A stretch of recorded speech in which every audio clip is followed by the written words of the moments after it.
Good afternoon, everyone. My name is Sister Labiadeko. You're welcome to Podium International. And today's program is Matters Arising.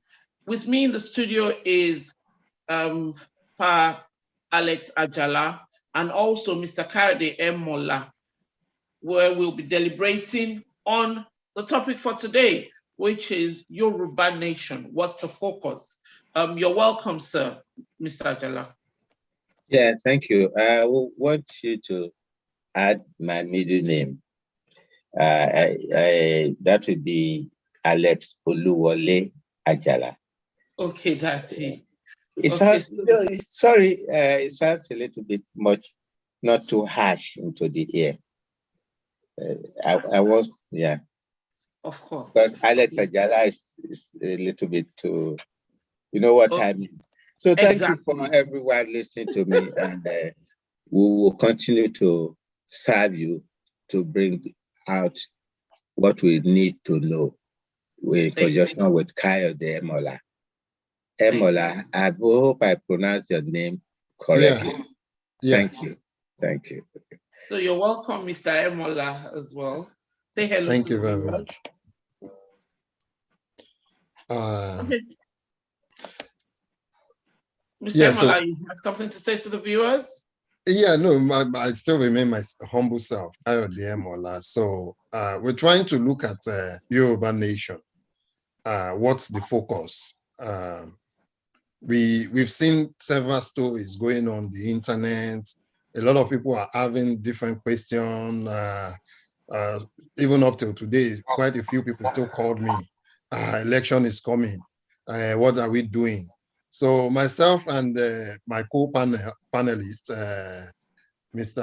Oluwole Ajala, we will be looking at what are we really focusing at? What are we doing? And he is also going to be highlighting some few points for us, because we've come to understand that it's not a social club, it's not a party, it's a serious business. Yoruba Nation, we need to be giving our people the information that they need to work with. A lot of people keep asking questions because they are in the dark. So we need to give them the focus of what they need to know and what they need to be doing. So I'll just allow Baba Ajala to give us some of his take on this. Thank you. Yeah, thank you, Mr. Emola. I very much, okay, thank you. I very much have been looking into how we are presenting our case to the world. I call it a case. It's a very serious one. These are people who have been put into a country that their forefathers did not create in the first place. And some of us expect us to embrace it as if it was God's creation. It is not. And for those pastors who misinform their followers and the imams and so on, I will implore them to go back to the origin, find out whether God had a hand in creating people of different languages and then junk them together and ask them to be one country. If they can prove that to me, then I will give up. But unfortunately, they cannot prove it. I would readily say that. Because right from the beginning, God discovered that he could not have all people speaking the same language. And that was the reason, the episode of the Tower of Babel that was broken and people were thrown all over the place into their different lands and land space, water areas, grassland, forests, deserts. and they created their own different languages, culture, and tradition. And so ancestrally, different people emerged. But there was still that kind of contact, because there are boundaries between the different nations. Some nations will stand up to try to conquer the other ones. And because they don't understand the language of the other ones, when they get to the land they are able to conquer, they destroy everything because they are not their own kind of people. So that is exactly what is happening, particularly in Africa today. And we have to address this situation with particular reference to Nigeria. And to do this effectively, we need to speak the common language that is spoken by the whole world. And some occasions we will speak our own language when we want to address our own people only. But the majority of what we are doing, I believe we will be more effective if we speak the foreign language that has trapped us into this melee called Nigeria. Many of our, currently some of our leaders, will I say leaders? Yes, leaders. And some of those who do understand are now seeing the picture that it's best for us to be separate, to cooperate, and have maybe a common services that we sign an agreement. And if it doesn't work, we pull out of it, just like the EU. Exactly. And unfortunately, we are pretending to have what you call an ECOWAS. ECOWAS is not working. You only have a few officers who are in offices, maybe in Lome headquarters. And Lome and Abuja. The common people do not know what is ECOWAS. Whereas in Europe, the common people know what is European Union. And even the common people from the village can sue their home government and send it to the European Union Center. And there are projects that you can ascribe to the EU, because each member state is contributing a portion that is being used. In the case of ECOWAS, I don't even, like you said, in the case of ECOWAS, apart from free travel, I don't know what is not even there anymore between Nigeria, except in the north. The border, sorry to interrupt you, this is one of the things we have to highlight. And this is one of the things where we have to prove that Nigeria should not exist. We have to start from the beginning. The people separately, even if we have 20 new countries in Nigeria, so be it. As long as they work, as long as the people have a life that is livable in their home land, in the God's given land. God did not give us Nigeria. Nigeria is a created territory. And that's one thing. It was created at the expense of the French. The French wanted to take over most of what is called Nigeria today. Even Sokoto, as you know, it was part of a French control at some point. And the middle part of Nigeria, of the current Nigeria we are talking about, from Kishi via Lokoja to Bonu, was part of French control. So if those situations stood, then we will not have a Nigeria to be talking about now. So okay, thank you. These are some of the facts that our people don't know. And we have to start to campaign. We have to draw up a campaign strategy to reach out to our people, which one other gentleman who speaks Yoruba very friendly is called evangelism. We evangelize to our people to show to them that they are better separate, to develop without recourse to fear. Now we have the Fulanis who are trying to take over our land. The facts about that had been established from over 200 years ago. They wanted to take over our land. Now, because we are Nigeria, they are using the advantage of their own leadership to do what they have been planning. Exactly. Thank you very much, sir. So talking about focus, because I think today we want to deal with which way for our groups, our people coming together saying they want Yoruba nation. Are they actually missing the point, or are they on point? What's their focus and what's going on right now? I'll give that to Mr. Emola. Thank you very much, Coach Tak. Our focus is Yoruba Nation. And in saying Yoruba Nation, we want an independent, sovereign Yoruba Nation that can make decisions on their own. We lost that since 1966. And when people are telling us that we want to restructure and get that back, they should understand that we already went to war for 3 years and over 5 million people died. So our focus is Yoruba Nation. Now, a lot of people have different means and method by which they want to get that Yoruba Nation. And so be it.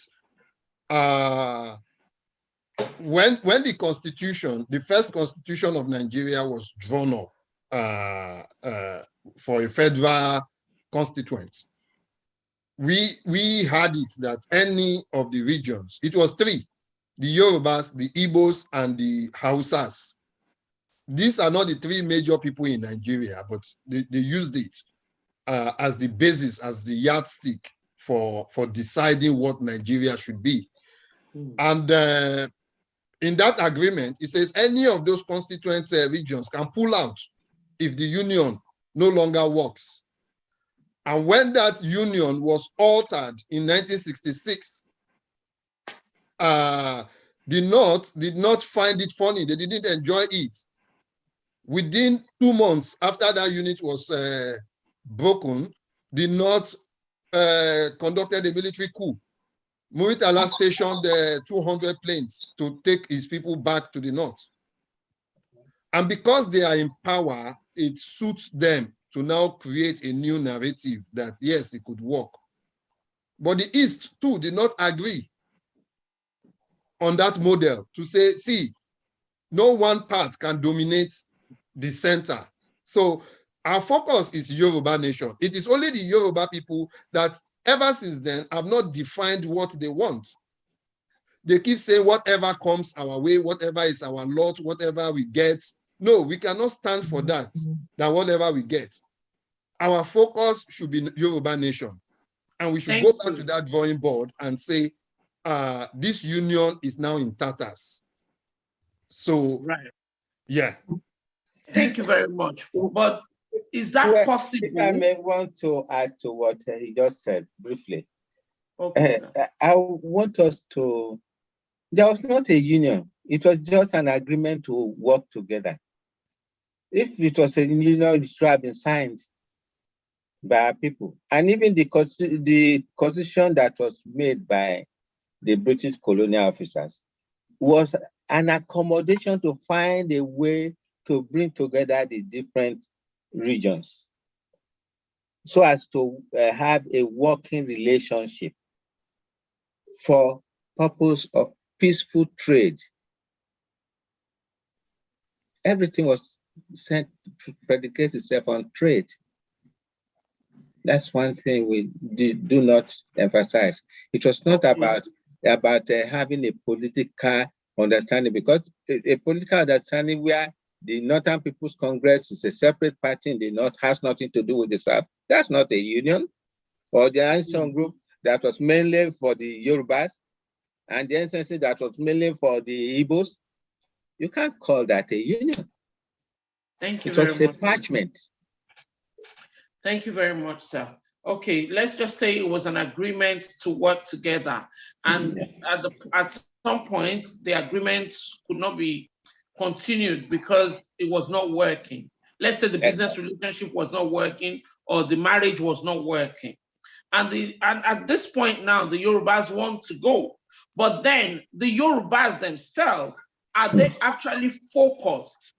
Are they facing are they addressing the issue? Or it looks like all these groups are coming together and going their separate ways and deciding on this and deciding on that. What exactly do the Yorubas want? I'll give that to Mr. Jalasa. Yeah, first of all, I want to highlight my observation.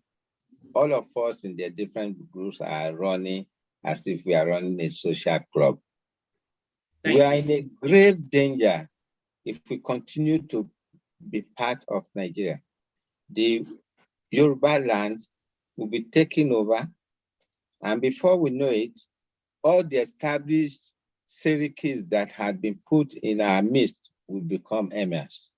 And our Obas and whatever tradition we have will be subsumed to parts of history. And that is, I have been warning about this for the past, I would say from 1998. I told Adesanya, late Adesanya, about this. And you all see what is happening. Immediately after the second term of Buhari, you saw the wave of the establishment of Serikis in all different states.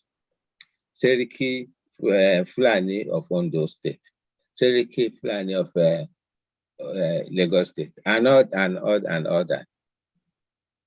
They have an underground line meaning. And that is why I believe we have to start to open up to campaign, to tell our people, to evangelize that we don't need these people to survive. And if I will tell you, I saw an article, that's aside, but we have to educate our people. The Arewa Islamic Republic is going to be established by 2026. So where are we left? We are still going to be saying that we are managing Nigeria. I'm telling you this fact. By 2026, they are getting themselves prepared. They closed down the borders in the south. They are bringing their miscreants, who some of us call bandits. They are what I'll call empire builders. We are ignoring that fact. The Fulanis you are seeing, whether they are wearing wretched clothes, they are empire builders in our midst. And we are ignoring that to our parents. They are not allowing our people to go to their farms. We should claim our land back. We were never part of them. Thank you very much, sir. Okay, now we are aware, we have this information that they are trying to build their empires in 2026. So will that not be against the 1999 Constitution? They're claiming that what we are asking for, what the Yorubas are asking for, is not in the Constitution. Would Arewa Empire be in the Constitution? Would they be able to do that? Listen, this is the problem with the Yorubas. We are talking of Constitution, we are talking of law. We are the ones who obey law. There's no law in Nigeria, and there's no Constitution. We've just been fooling ourselves that we have a Constitution. I was going to say what we have in Nigeria is a decree. So a lot of people call it law, and they put it as the basis of our problem. But our problem was deeper than the 1999 Constitution. Yeah, exactly. It's deeper. Our problem is deeper than the 1999. So anybody telling us our problem is solve the 1999 Constitution and you solve the problem of Nigeria doesn't really understand the problems we are in. Thank you. So, Mr. Emola, how can we reintroduce focus for the Yoruba people? Focus for the Yoruba to keep their eyes on the ball. First of all, the challenge with the Yoruba people now is there are so many factions, and I don't mean organizations, I mean ideologies. There are some who still believe that the Yoruba nation we want to get, let's go and develop our land and develop our people, and then ask them to come back and fight for their rights. But right as it is God-given. Every child, the moment from inception or conception or the day they come to the world, have automatic given rights from God that not even the parents can interfere on that right. So when those rights have been trampled upon, it's for the child to try and exercise that God-given right. Now, in the case of the Fulani, they have an agenda, and their agenda is to decimate and eliminate and destroy. And claim. And then reclaim. Yeah. And so we're telling our people that whilst these people are going on with their agenda, we should not keep our two eyes closed. We often say, oh, we are following the constitution, we are constitutional people, we are knowledgeable, we are enlightened, but the vast majority of our people are ignorant and ignorant of the peril we face. And when you tell them that, oh, you need to be aware, they will tell you, oh, you're calling for war, for trouble, for when somebody comes to your house with AK-47, rapes your wife, rapes your mother, rapes your daughter, kill you in the end, and then you say you're saying, oh, you are enlightened, you don't want to fight, you want to go to court, you want to go and Yoruba will say vojo. Who are you going to vojo for? Your first instinct is self-defense. You have to defend yourself. Yeah. So our people cannot go to farms because their farmlands have been destroyed. My farm has been destroyed too. Our borders have been closed so that food will not come in. And our people don't read the dangers in all this. In all of this. The world is experiencing a high inflation. It's affecting nearly everybody in the world, but ours is very peculiar because our people are already in poverty. The World Bank said 8 million of our people were driven into poverty. So these are people who were doing well for themselves. But as at last year, 8 million of them were driven into poverty, just 2021. And it's still increasing because I'm the one now feeding my extended family at home. Their whole farmland had been destroyed completely, which I funded. It's a very, if they were allowed to harvest it for this year, they will make about 3.5 million naira on that farm. Wow. And they will still have enough food to eat after selling. So how would they be poor? But the whole thing has been destroyed. And if you may, there's a voice, the audio book on a particular article that I would have wanted you to broadcast, but unfortunately we'll do it another time. We don't have enough time today, but I really want us to answer this question, sir. Yeah. I've put that question to Mr. Kayode Mola, but I want to put it back to you now, sir. Yeah. If you could quickly do that for us in a minute or two before we start to round up. Yeah.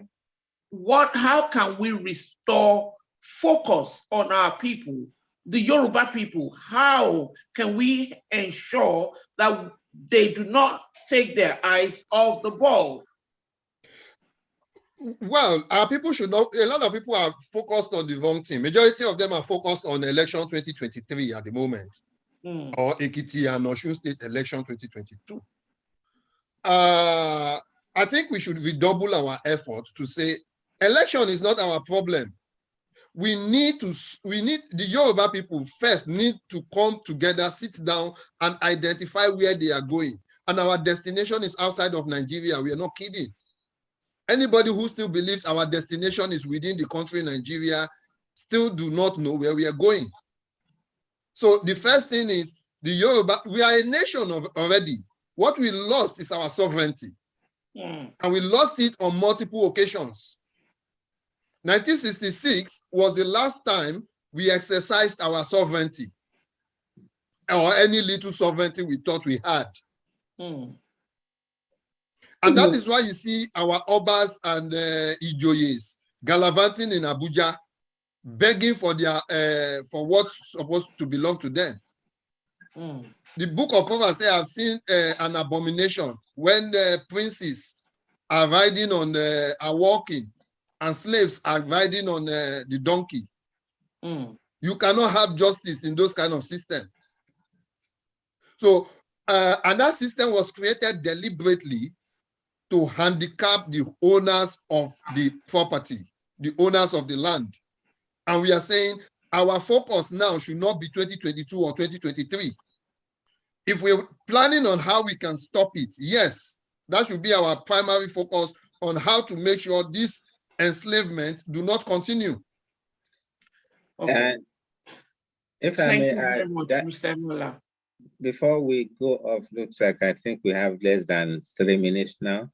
Yes, sir. I believe we have to draw up a program of what I call a manifesto of intent to salvage the Yoruba nation worldwide and to establish a sovereign Yoruba state in West Africa.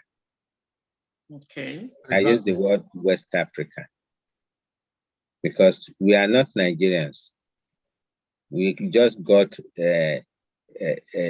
sort of trapped into it through that this process of diplomatic battle between the French and the English. And like I also again say before I go, there are two Nigerians in West Africa. One is English speaking and the other is French speaking.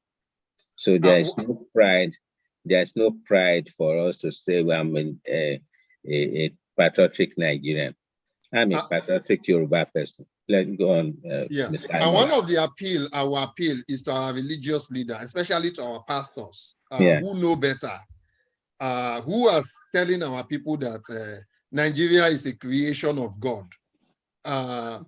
God did not create Nigeria, and let's not lie in the name of God, because we know our people are religious. They will not go back to find out the truth. They will not go back to find out who their ancestors are. They will not go back to find out who their what their heritage are. The British created Nigeria, and that is the simple truth and the simple fact. We have a call. Let me quickly take this call. Yeah. Oh, okay, the person is gone. Okay, there's a question on the screen, sir. Let's quickly answer that question before we leave. What do you have to say to those who say they cannot support the dissolution of Nigeria because they believe in Pan-Africanism? There's no Pan-Africanism in the first place. And I will ask those people who say they believe. I have gone through every document about Pan-Africanism, right from even the fourth conference of 1945. Okay, what language are you going to use in running Pan-Africanism? Are you going to use the colonial language like we are speaking now? We are speaking this language for purpose of getting our people to hear us before we go back to our origin. That is the Yoruba language. And I believe we should be saying this so that the rest of the world who are searching for the truth, seeing all the pictures of Yoruba nation and Yoruba nation, so that they can listen to some of our broadcasts in the language they understand. I don't expect a white man to go and be translating one of our programs spoken in Yoruba. I say, oh, please, he has no time for that. But he has the time to listen to that. Look, there's a great danger in West Africa. This is what is this. This is what these are the things happening. At some point, the Western region was one of the most powerful sub-nations in the world, black sub-nations where all other nations were coming to learn how they do things. We have to bring back those past. And if I may add to that answer, sir, those who say Pan-Africanism, I said, before you can have a true Pan-Africanism, I am an African, I accept, but before you can have a true Pan-Africanism, let us go back to speaking our languages first. Yes. When Africa can speak their language and decide what language they want to use for their Pan-Africanism, that is where you cannot have an Africa where we speak in English, we speak in French, we speak in Spanish, Portuguese. So if you bring in a Pan-Africanism where we speak in Zulu or Kosa or Yoruba or Ewe or Ijesha, then you can talk to me about Pan-Africanism. I believe in Africa. I believe that Africa should come together, but not on the terms of foreign language or foreign dictates. Cost, yeah. Yeah, that coming together would be in terms of cooperation to develop. We cannot have a united Africa. It's impossible. Just like, look at the map of Asia. You have the Chinese, the Russians, and all the other people. Are they calling Pan-Asianism? Okay, so we are fooling ourselves. We tend to understand English language without understanding the root of what we say. those of them who are saying Pan-Africanism, if you like, I want you to engage me and then we discuss it to the hilt. I have all the documents about, I have traveled Africa and I know that the Africans we don't know ourselves, but they know themselves, who they are. That's the first thing we should tackle. And in fact, if you are talking about the Swahili language, it's a slave language. It cannot be an African language that all of us to speak. I will never learn Swahili. So. Okay, thank you very much, sir. I think we've overshot our time. And thanks to everyone watching us today and people who are going to watch us once we're offline. By the way, we're here every Saturday at 12 o'clock UK time. So feel free to join us, contribute. The phone number to call will be posted online every week when we are live and you can contribute to the program. Well, from my desk, Mr. Kade Emola, Mr. Alex Oluwole Ajala, we say thank you very much and have a great weekend. Thank you. Thank you very much. Thank you. And have a great week. I will send you the audio voice. I want you to attach it to what we have said today. It's recorded 1964, December 30. You see what I've been talking about. Thank you. Bye. Thank you. Thank you.